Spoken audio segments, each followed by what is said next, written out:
नमस्कार शेतकरी मित्रांनो, कृषी कल्याण युट्यूब चॅनल मध्ये सर्व शेतकरी बांधवांचं हार्दिक स्वागत आहे। तर शेतकरी बांधवांनो, बऱ्याचशा शेतकरी बांधवांच्या माध्यमातून खरीप हंगाम 2023च्या पिकण्याच्या वाटपाची संपूर्ण माहिती सांगा अशा कमेंट येत होत्या। त्या कमेंटच्याच आधारावर आपण आता खरीप हंगाम 2023 ची संपूर्ण खरीप हंगाम 2023 च्या पिकण्याची अपडेट काढलेली आहे। आणि 2023 चं पिकण्याचं अपडेट कोणाकोणाला वाटप झालेलं होतं, कोणते कोणते शेतकरी बाकी राहिले, आता बाकी राहिलेल्या शेतकऱ्यांना 2023 चा पिकमा भेटणार का, याच्या संदर्भात संपूर्ण राज्यातल्या 34 जिल्ह्याचं माहिती आणि अपडेट आपण संपूर्ण डिटेल मध्ये माहिती घेण्याचा प्रयत्न करणार आहोत। तर नमस्कार, मी ज्ञानेश्वर सवनकर स्वागत करतो कृषी कल्याण युट्यूब चॅनल मध्ये। सर्व शेतकरी बांधवांना एक महत्त्वाची विनंती आहे, या साइडला दिसत असलेल्या लाल, काळ्या किंवा पांढऱ्या बटनावरती क्लिक करा, जेणेकरून तुम्ही आम्हाला सबस्क्राइब कराल। आणि तुम्ही जर आम्हाला सबस्क्राइब केलं तर शेती संबंधित असेच नवनवीन व्हिडिओ तुम्हाला आमचे सर्वप्रथम पाहायला भेटतील। तर शेतकरी मित्रांनो, चला तर व्हिडिओला सुरुवात करूया। तर शेतकरी मित्रांनो, खरीप हंगाम 2023 चं हे संपूर्ण अपडेट पिकण्याचा अपडेट घेण्याचा प्रयत्न करणार आहोत। तर शेतकरी मित्रांनो, खरीप हंगाम 2023 चा पीक विमा वाटप अपडेट। तर मित्रांनो, आपण जर पाहिलं ही जी काही आकडेवारी आहे ही कृषी विभागाच्या माध्यमातून देण्यात आलेली आहे। त्यामुळे कृषी विभागाच्या माध्यमातून देण्यात आलेली ही अधिकृत असं अपडेट मी तुम्हाला सांगण्याचा प्रयत्न करतो, जे की तुम्हाला कोणी सांगणार नाही। याचबरोबर मित्रांनो, एकंदरीत आपण जर पाहिलं तर खरीप हंगाम 2023 साठी एकूण 1,60,00,000 शेतकऱ्यांनी अर्ज केले होते। त्याच्यापैकी पेरणीनं झालेले 35,684 शेतकऱ्यांचे अर्ज होते आणि त्याच वेळी त्या शेतकऱ्यांना त्या पिकण्याची भरपाई सुद्धा देण्यात आलेली होती, अशी कृषी विभागाच्या माध्यमातून अधिकृत असं अपडेट देण्यात आलेलं आहे। याचबरोबर मित्रांनो, आपण जर पाहिलं ज्याला म्हणतो आपण अधिसूचनेचा 25% अग्रिमचा पिकमा, मित्रांनो 25% अग्रिमच्या पिकम्यासाठी खरीप हंगाम 2023 साठी 34 जिल्ह्यातील 56,43,000 शेतकऱ्यांना पात्र केलं होतं। आणि या शेतकऱ्यांना एकूण 2,578 कोटी रुपयाचा निधी 25% अग्रिमसाठी मंजूर झाला होता। त्याच्यापैकी जवळपास पहिल्या टप्प्यामध्ये 2,554 कोटी रुपये पहिल्या टप्प्यात हा 25%चा अग्रिमचा पिकमा वाटप झाला। याच्यानंतर दुसऱ्या टप्प्यामध्ये उर्वरित राहिलेला 24 कोटी रुपयाचा 25% अग्रिमचा पिकमा राज्यातल्या सर्व जिल्ह्यामध्ये वाटप झाला। आणि असा अधिसूचनेचा खरीप हंगाम 2023 चा 25% अग्रिमचा पीक विमा म्हणून 2,554 कोटी रुपये संपूर्णपणे वाटप झालेला आहे। याच्यानंतर शेतकरी बांधवांनो, दुसरा महत्त्वाचा मुद्दा तो म्हणजे ज्या काही शेतकऱ्यांचे सर्वाधिक मराठवाडा, विदर्भ, पूर्व विदर्भ या सर्व विभागातले सर्वाधिक आपण जर पाहिलं तर पीक विम्याचे अर्ज अपात्र केले होते, परंतु जे काही विमा कंपनी असेल किंवा कृषी विभागाच्या पुन्हा मागणीनुसार 19,85,000 शेतकऱ्यांचे अर्ज बाद केले होते।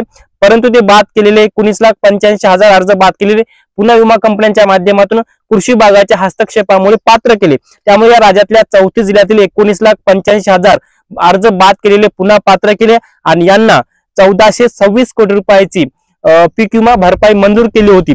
त्याच्यापैकी कॅल्क्युलेटेड झालेली रक्कम एकूण 1,426 कोटी रुपये आहे। आणि जवळपास या 1,426 कोटी रुपयापैकी 1,068 कोटी रुपये पहिल्या टप्प्यामध्ये हा पीक विमा वाटप झाला।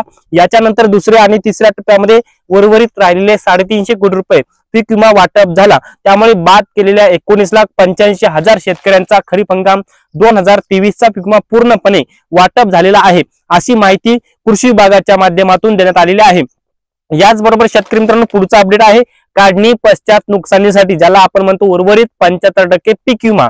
याच्या अंतर्गत मित्रांनो, राज्यातल्या सर्व जिल्ह्यातील म्हणजे विदर्भातले जिल्हे, काही मराठवाड्यातले 8 जिल्हे, पूर्व विदर्भ, पश्चिम विदर्भ या म्हणजे या सगळ्या राज्यातल्या 34 जिल्ह्यातील 1.5 लाख शेतकऱ्यांना काढणी पश्चात नुकसानीसाठी म्हणजे उर्वरित 75% पीक विम्यासाठी पात्र करण्यात आलेलं होतं। आणि या शेतकऱ्यांना 116 कोटी रुपयाचं विमा भरपाई खरीप हंगाम 2023 खरीप हंगाम 2023 ची पीक विमा भरपाई 116 कोटी रुपये मंजूर झाली होती। यापैकी पहिल्या टप्प्यामध्ये 65 कोटी रुपयाचा पीक विमा 75% पीक विमा म्हणून वाटप झाला। याच्यानंतर आपण जर पाहिलं तर उर्वरित 52 कोटी रुपये दुसऱ्या आणि तिसऱ्या किंवा चौथ्या टप्प्यामध्ये शेतकरी बांधवांच्या खात्यामध्ये वाटप झाला। आणि पुढचा महत्त्वाचा मुद्दा तो म्हणजे शेवटचा मुद्दा सरसकट पीक विमा। मित्रांनो, राज्य शासनाच्या माध्यमातून किंवा कृषी विभागाच्या हस्तक्षेपामुळे किंवा शेतकरी नेते किंवा शेतकऱ्यांच्या माध्यमातून ज्या काही पीक विम्यासाठी लढा देण्यात आला, त्याच्या अंतर्गत आपण जर पाहिलं तर 34 जिल्ह्यामध्ये सरसकट पीक विमा कंपन्यांच्या माध्यमातून मंजूर करण्यात आलेला होता। आणि हा सरसकट पीक विमा 34 जिल्ह्यामध्ये मंजूर झाला होता। आणि या 34 जिल्ह्यातील 32,44,000 शेतकऱ्यांना मंजूर झाला होता। आणि या शेतकऱ्यांना 3,013 कोटी रुपयाचा सरसकट पीक विमा राज्यातल्या सर्व जिल्ह्यामध्ये मंजूर झाला होता। आणि या सरसकट पीक विम्याचे भरपूर शेतकऱ्यांना हा पीक विमा सुद्धा ट्रान्सफर सुद्धा शेतकऱ्यांच्या बँक खात्यामध्ये झाला, अशी प्राथमिक माहिती देण्यात आलेली आहे. परंतु याच्यापैकी काही शेतकऱ्यांच्या खात्यामध्ये अद्यापही खरीप हंगाम 2023च्या पीक विम्याचं वाटप झालेलं नाही.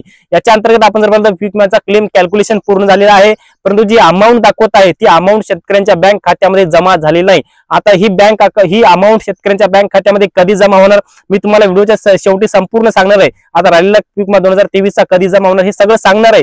परंतु सर्वात प्रथम जी मी तुम्हाला सांगतोय ही सध्या आकडेवारी सांगत आहे. याचबरोबर मित्रांनो आता संपूर्ण 2023च्या पीक विम्याचं आकडेवारी बघूया. एकंदरीत 1,60,00,000 शेतकऱ्यांनी अर्ज केले होते आणि 1,60,00,000 शेतकऱ्यांपैकी 1,10,53,000 शेतकऱ्यांना खरीप हंगाम 2023च्या पीक विम्यासाठी पात्र केलं होतं आणि या शेतकऱ्यांना 7,149 कोटी रुपयाची रक्कम मंजूर केली होती. याच्यामध्ये पहिल्या टप्प्यामध्ये 3,950 कोटी रुपयाचं वितरण हे 9 विमा कंपन्यांच्या माध्यमातून झालं होतं. त्याच्यानंतर राहिलेला उर्वरित 3,090 कोटी रुपयाचा पीक विमा दुसऱ्या आणि तिसऱ्या टप्प्यामध्ये वाटप झाला आणि काही वाटप बाकी आहे.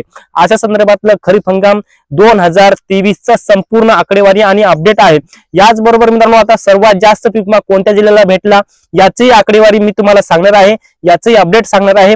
मराठवाड्यातील बाद केलेले क्लेम पुन्हा पात्र कोणत्या जिल्ह्यातील केले आहेत तेही सर्वप्रथम सांगणार आहे.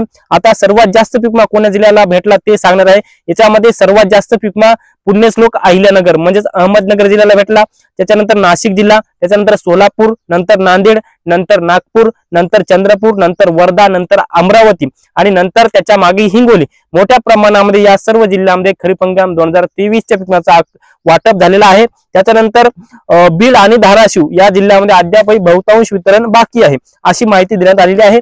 आता मित्रांनो बघूयात की सर्वात जास्त पीक विमा बाद केलेले क्लेम पुन्हा पात्र कोणत्या जिल्ह्यातले केले. त्याच्यामध्ये धाराशिव, छत्रपती संभाजीनगर, जालना, नांदेड, परभणी, लातूर आणि हिंगोली या जिल्ह्यांचा याच्यामध्ये समावेश करण्यात आलेला आहे.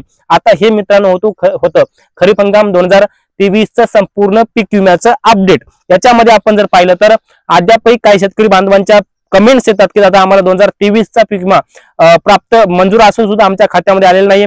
आम्ही PMFBY म्हणजे प्रधानमंत्री फसल बीमा योजना या पोर्टलवर जाऊन आम्ही आमचं जे काही आहे ते बघितलं असता की आमचा 2023चा क्लेम मंजूर आहे, पीक विमा मंजूर आहे, क्लेम कॅल्क्युलेटेड दाखवत आहे, परंतु अमाऊंट आमच्या खात्यामध्ये जमा झालं नाही. 2,000 असेल, 4,000 असेल, 5,000 असेल, 10,000 असेल, परंतु अमाऊंट आमच्या खात्यामध्ये जमा झालं नाही. याचं कारण काय असू शकतं तर मित्रांनो हा जर तुमचा क्लेम कॅल्क्युलेटेड झाला असेल 2023चा अमाऊंट जर दाखवत असेल परंतु अद्याप तुमच्या खात्यामध्ये जर जमा झाली नसेल तर तुम्हाला कोणतेही घाबरून जायचं कारण नाही. आज ना उद्या ती तुमच्या खात्यामध्ये अमाऊंट येणार आहे, ते पैसे तुमच्या खात्यामध्ये क्रेडिट जमा होणार आहेत. याच्या संदर्भात संपूर्ण माहिती मी तुम्हाला सांगण्याचा प्रयत्न केलेला आहे. तर शेतकरी मित्रांनो आपण या व्हिडिओच्या माध्यमातून खरीप हंगाम 2023चं म्हणजे 2024 नाही बरं का, याच्या परळड्या वर्षाचं 2023चं संपूर्ण डिटेलमध्ये माहिती आणि अपडेट घेण्याचा प्रयत्न केलेला आहे. हे छोटंसं अपडेट तुम्हाला कसं वाटलं कमेंट्स मध्ये नक्की कळवा. अजूनही प्रश्न असतील तर कमेंट्स मध्ये नक्की कळवा. तुमच्या कमेंट्सच्या माध्यमातून नवीन एक तुमच्या कमेंट्सच्या उत्तरचा व्हिडिओ नक्की घेऊन येण्याचा प्रयत्न करूया. तर मित्रांनो व्हिडिओ जर आवडला असेल तर एक लाईक करा. प्रत्येक शेतकरी बांधवांपर्यंत